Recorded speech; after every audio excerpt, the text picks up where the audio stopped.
You know, we're in a very, very bad place here, folks. Thought about it over the weekend. First the lewd and lascivious, and then what is authentic. Just keep those positions in mind. All right, ladies, you might need to leave the room here because I am going to get lewd and lascivious only because the cesspool in the White House is there. I thought about this over and over again. Are they out of the room? Yeah, okay. Now they are. Just between us men. What kind of 60-something-year-old man would indulge with a porn star without using a condom? Good question. A rich one? Or a Playboy bunny? I know that's, and I'm only saying this for this reason. You cannot trust this guy. You know, I said that, our current president doesn't have an addiction. He does. Any guy who would do that is a guy who is addicted to his own libido. This is the guy who he just can't resist. But the lowest of the lowest guy, ladies, if you ever think of a guy who's just a lowest dog, snake kind of guy, just a, whatever. That's the kind of guy that does this. And I'm not discrediting the women. It's not a put down for them. It's just a disrespect for himself. Who does that?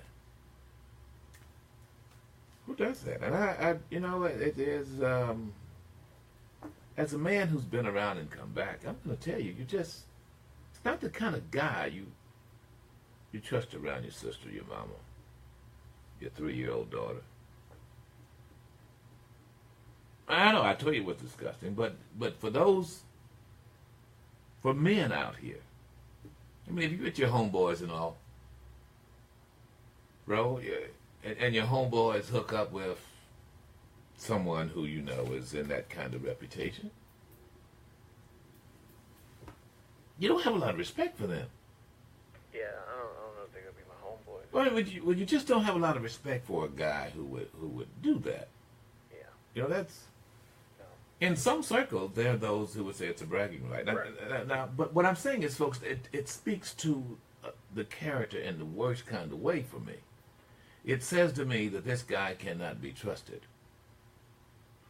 If he can trust himself to protect himself, then, Well, that's what I'm saying. Here you have AIDS alive and well. Not just that. Well, not just that. I just don't, I don't know how we found ourselves in this disgusting place. I mean, he sent a cesspool there to drain the swamp, and it's just, I don't know what to say about this.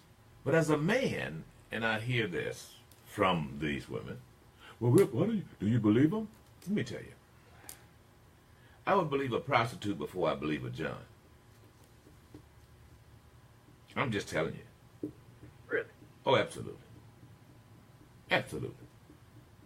So, who are you going to believe? You're going to believe the prostitute who says she did it or the John that said he didn't?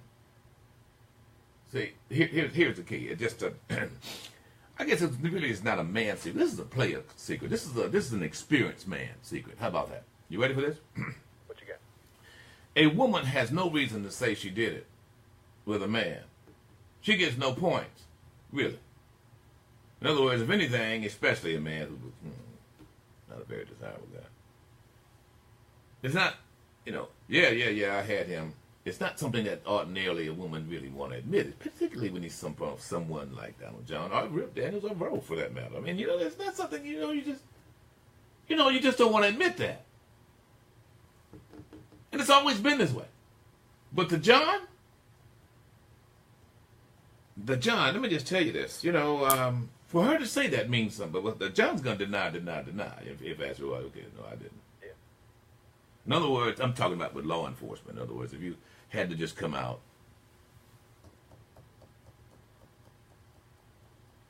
you disagree. I see it on your face. No? I mean, does it have some merit, bro? Yeah.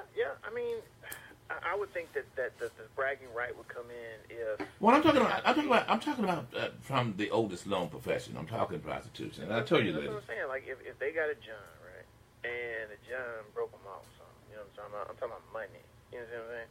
Then maybe it would be something to brag about. But it wouldn't be about the deed. No, it's not about the deed. No, that's correct. Very good. I thought that would be a foregone conclusion. I mean, it may be too early for all this pimping. For her to say, yes, you know, that this is what I received, and for him to say, no, I didn't pay her. Yeah, that's different. You get what I'm saying? So I just, but the whole key behind all of this, and I'm out of the little lascivious stuff. Is all trust. right, ladies, come back, ladies. Thank you. The trust. You cannot trust a guy like this. He's sitting there on top of the nuclear secrecy. This guy is a. Let me tell you, he is a. He is a national security risk. Well, that's true, but there's something more here. You know, he is vulnerable to his own libido. All it takes is a pretty face and a few other things, and then because I told you lascivious is out, so. And I'm going to tell you, all it takes is that, and this guy will give up the nuclear secrets. And I'm going to tell you, this is go back to the dossier, because the dossier, ladies and gentlemen, although here's the position where it was paid for by the Democrats, that's just silly.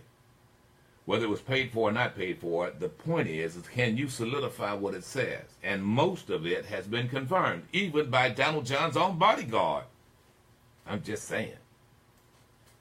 Don't take my word for it, but don't listen to the Dog Network, don't listen to Fox or Rush or Limbaugh, because you won't get what you're hearing here. I have the dossier. We went through it step by step. And I'm going to tell you something, folks. That's nothing new. I don't doubt it was Willard Mitt Romney that first commissioned this. What it is evidence. And then you go through and you gather it up. In other words, there's some scalpatory evidence, and then, of course, there's the other. That's information. You say, okay, this is potential evidence. And then, of course, the task for law enforcement is to prove or disprove, to see whether or not it has any validity. Evidence is evidence. So, this is evidence. Okay, so, it may apply and it may not. Might be circumstantial. But then there is the real evidence. Hard, cold facts. Were you in Ritz-Carlton? Yes.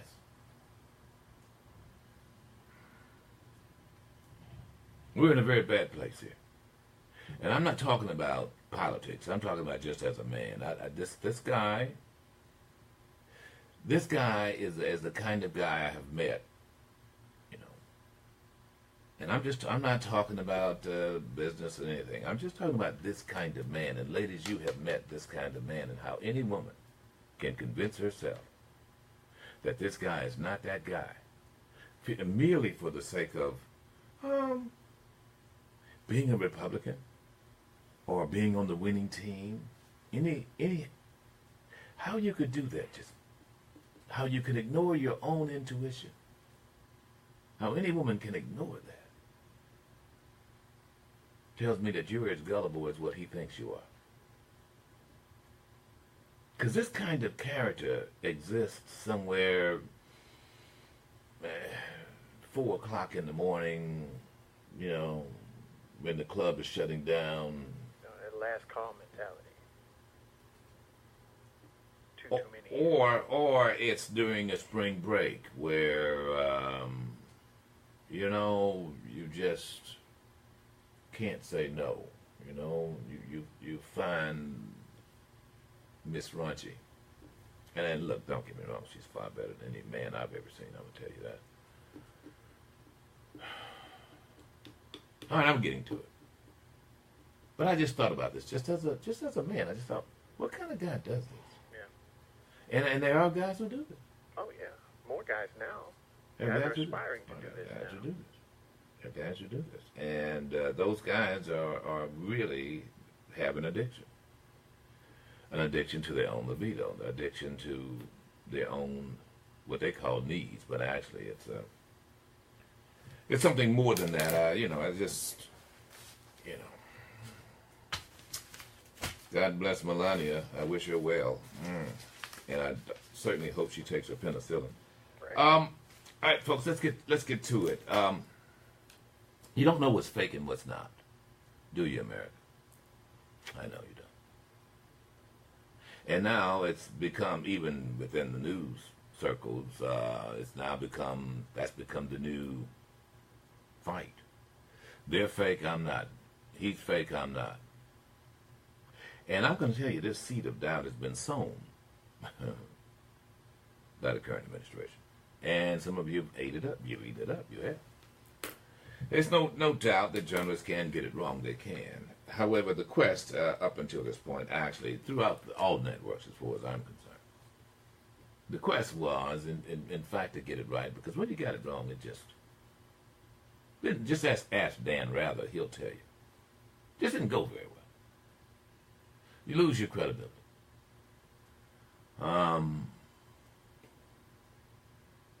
But we're now in a country where the free press has become questioned. Not only the free press, but the FBI, the CIA,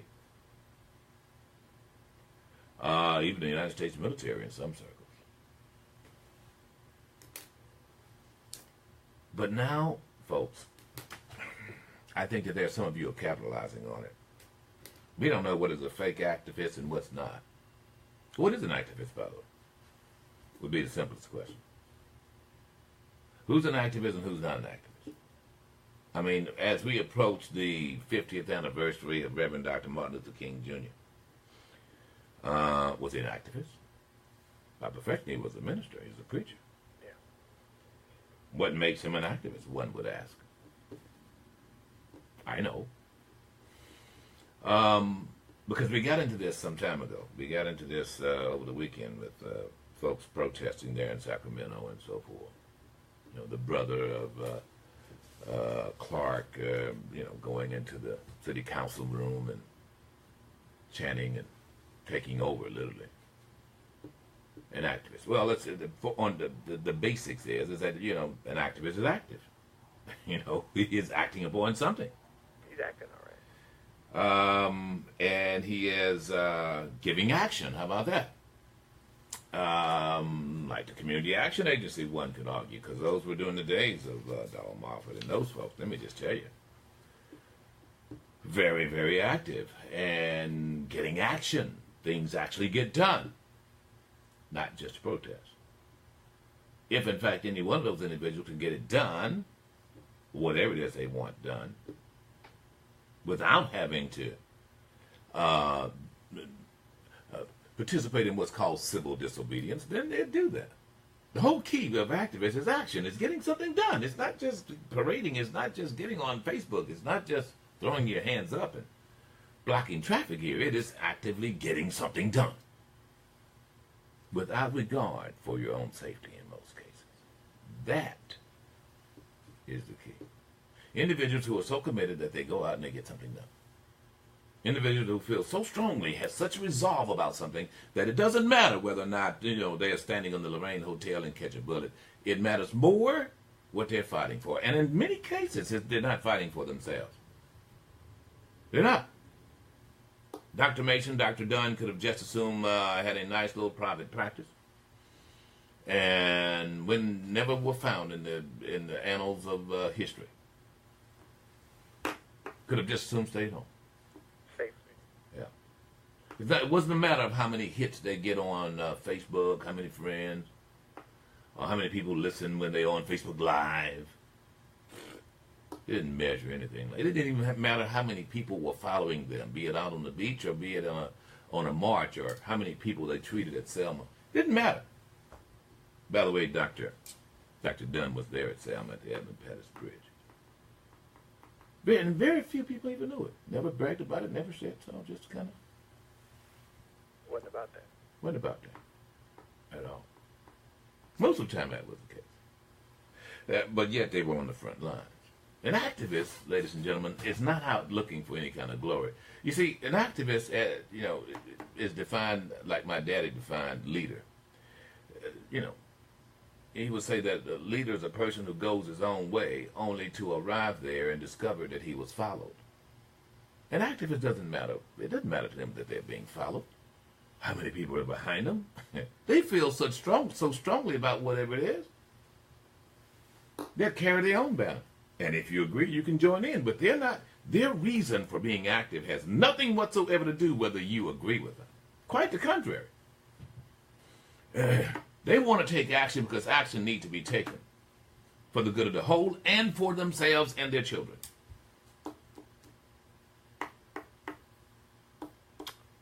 But more importantly, ladies and gentlemen, they take action because no one else is. And they feel compelled to do it themselves. And it takes great resolve to do that. With that said, folks, I want to go to someone who was there alongside Dr. Mason, and you can see and read all about it right there in the Pleasant Reed House at the George Orr. And I would highly recommend you do that. For those of you who don't know, it's a museum there on Highway 9. Incredible museum. Inside of that is a little house owned by African Americans that's now has been placed there, and it is just a delight. They handle a lot in the way of African American history along the coast. That's not the only place where they have African American history at the Orr Museum, but they do focus on it with the Pleasant Reed House, and thanks to the incredible work of a lot of people. But my friend Ike has been a great contributor and participant. And he got me to participate in a piece that they're doing now that actually rebuilds, and you're actually able to see old Biloxi at the Pleasant Reed House. And you really should go see this, because you will see a microcosm, an economic microcosm of Biloxi before integration. And it's you're going to be shocked by the number of businesses and what was going on. I could tell you, growing up there, we wanted for nothing. And it covers everything. Yeah, it really does. It's very cognitive, a lot of interaction with video and material to read and see. They actually lay out Main Street, Division Street, and all those areas there, and they do it in a very big way. And they have what I would call real activists and historians in their own right. Great contributors to the coast and specifically to Biloxi also are videotaped there. Especially one that I call my friend, who's on the phone with us right now, Bishop James Black there, pastor of Faith Tabernacle of Praise, also the owner of a local radio station here, WQFX AM. Good morning, Bishop. How are you? Well, good morning, Mr. Daniel. How are you doing?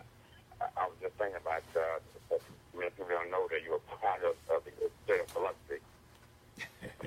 Yeah, that's right. You're exactly right. I lived there on Nixon Street and then by Augusta between the two. You're exactly right. Up until I was 6 or 7 years, and I actually would come back because my grandmother lived there. You're right. But let me just tell you, Bishop Black, we know him affectionately as James Black in those days. You can actually see him alongside one Dr. Gilbert R. Mason and others. How old were you when you participated in the Way Dan, Bishop? I was 17, 18. You know, we had it 61 and 63. So I was in 17 and 18 those years. Yeah. Mm-hmm. 17, 18 years old. You were in high school, and here it is. You were adamant about participating and getting action done, because at the time, ladies and gentlemen, African Americans were not allowed on that 26 miles of beach. Well, not all of it, some of it, in front of the VA was exceptional. But I want to get to this because let me just tell you, I've never heard you refer to yourself as an activist. If anything, I've heard you refer to yourself as James Black, and sometimes you even the fact that you are a minister, sometimes people don't grasp, because you're very forceful with what you want done and what you get done. But be not misled, ladies and gentlemen. He is very much so a very, very strong pastor. But I'm going to call you what you are, because you've got action done on so many things. Were you not also listed? Were you listed on the desegregation order or no? Yes, yeah, we're part of that through my parents as well. You know. Very good. Yeah, I figured that. I was just going by my own recollection. So let me just tell you, folks, there has been action, and by the way, the action that you, thanks to your effort and many others, and of course my father was there as well. I mean, the beach did change. By 1968, the federal courts had to rule. The federal courts also had to rule on the desegregation of Biloxi schools, and that's getting something done. That is what activism is. It is getting action and then getting it done. So. So I wanted to bring you on because there's some other action that you feel needs to happen there in the historical city, what should I say, the oldest city in Mississippi, Biloxi. Could you fill us in on that? Yeah, could you fill us in on the other action now that you think needs to happen in the city of Biloxi? Okay, thank you for having this on this morning. As most everyone knows, on the coast, there is, has been for the last 3 years, been some road construction going on. Supposedly, water lines and sewer lines put in. We are going to a city council meeting tomorrow evening at 5. It means at 6 we'll be on the city hall steps at 5. What we're going about is the health and wealth issue. The streets are going to be paved, and that's been about straightened out with the Mayor Forward and Mr. Youngers and others have gotten to the point where it's almost on the schedule, almost. But the larger issue is the health issue, the toxic dust, dirt, and all the other issues around that. It's the environmental justice issue. And what we can fight for, and we can make it happen too, is that the people need to get paid for their health, as well as the businesses that are suffering and have suffered. Some have suffered because of the lengthy and the stupid work that they've been doing. Is our surrender. Now, Mayor Holloway and some others are responsible for this in part because they didn't want to hire him and they didn't want to come with an offer scheme to get the work done. So we have people to come out tomorrow, really clear, and those who have been impacted to come to City Hall, and we're taking a different approach about this thing. Something that we did some years back in the 70s to get the money for our community. Really had respiratory problems and other issues have developed. Someone, a friend of mine, we all know, their parents passed away, and they talk about the dust that was in the nostrils and in the body of the individual when she died. It's awful. And so we're going to fight and make sure that the people's health is taken care of financially, as well as business compensated for the losses in watching. So the way I'm understanding this is that you're going to go to the administration, of course. Tomorrow is when you're going to have the prayer service and then approach the city council about getting, is it block grant money or just getting some kind of relief period? Yeah, well, I'm back to reading. Okay, we're breaking. Hang on, Pastor. We're breaking up. I don't know if we're on speakerphone or what, but I might need to get a little bit closer here because I want to make sure I get that. Okay. All right, say it again, please. Yeah. Okay. Now, what I'm saying was, yes, we put tomorrow the prayer Friday and 6 for council meeting, and we are taking a different approach. We don't want to tell the world what it is, what we are demanding, how we are facing right now. But yes, that is the plan tomorrow to go. Now, the people that the owners there, those who are sick, impacted by that filth and by the work going on for 3 years now, we're going to fight for compensation. So what are you looking at now? How much are you talking about here appealing to the city for? The next, like BP, we're trying to get money for a $20 million center on A40 that was BP. But the Congress would not approve it. With city of Biloxi, they didn't take millions of dollars to properly compensate the residents over there. So we don't have a specific dollar amount, but there's going to be millions of dollars that need to be given to the folks to grant and to help compensation, in terms of paying for the health care over the next few years. We don't have an idea of long-term impact of all of this, Right. It was proven that there was a stack of dirt over that Biloxi by the stadium, and it was proven scientifically that it was toxic. And listen to that, all of that dirt had been digged up, articles and bones and everything else over the years, minimal time. And so the dirt is toxic, and that's what they've been breathing all this time. And the cars been damaged, the phones been damaged, business has been damaged. And so do you think that the city of Biloxi will bear the brunt of this expense, health-wise, business-wise, and otherwise, or will that be the contractor? Well, the contractor in part. So it's a twofold effort. One, for Brenda, as I wrote there, that they have some responsibility. I'm sitting in the stream. They know that, but they would not acknowledge it. And so we expect to have some action brought against them. That's been a little illegal because the city of Biloxi is trying to with them. So, and so we're getting someone who understands the law and that's not proposed to file the legal actions. But there's something that Biloxi has there. The community block grant fund, as you mentioned, that should be appropriated to that community. So Congress appropriated that money for moderate income people. And to the Biloxi, and before this mayor came forward, have almost always used the money for something else other than the low moderate income people. As you know, the initiative we use it to remodel the Sanger Theater, and HUD disapproved it. They could not use it for that.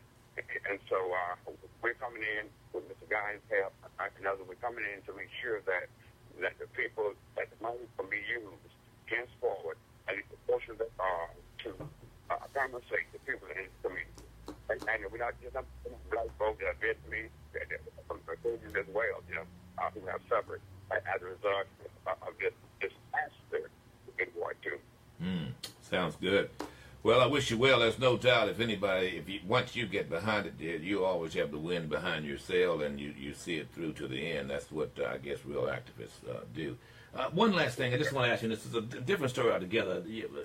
Next week, not this weekend, next weekend, you've got the big spring break coming. Thousands of mostly African Americans coming to Biloxi and so forth. How do you feel about how the city is handling those tourists coming here? Well, I've never been happy about that, Rip. Now, the plan that they have allegedly is going to address some of the negatives that have been had in the past. But I do not believe that the kids have not been treated fairly. And in the middle of this, some of them have opinions. But I'm not totally satisfied with what's going on, no, I'm not. But I believe that Chief Miller and the mayor are going to do hopefully their best to make sure that they're treated as fair as the cruisers when they come, but that's what we're looking for. All right, I won't say Representative Bishop James Black with Pastor Faith Tabernacle of Praise. Maybe that was fortuitous, or foreshadowing. Thank you for being with us. Keep us posted here, because I think you're right on target. There's no doubt that there needs to be some kind of relief given for those folks in Ward 2. I mean, they went through 3 years of just disaster there, and it's good to see environmental justice being considered. But at the same token, also the number of businesses that have had to go out, and the fact that you're seeking to get some kind of relief, financial relief or otherwise, for those folks. That's right. Speaks to your character. It really does. Right. Our friends there, a Taiwan barbershop business, man. You talk about corporate production. They've been there forever, you know. Right. Getting their customers. And you have many other ideas, you know, that to close, you know. Yeah, Miss Inez, yeah, you're right. Yeah. Right. I appreciate it so much. All right, thank you so much, Bishop Black there in Biloxi. Appreciate it. Yeah, when you want to look under activism, you look under that guy's name in the city of Biloxi, there's no doubt. He's been there, done that. And it had nothing to do with whether or not he had any followers or whether or not he had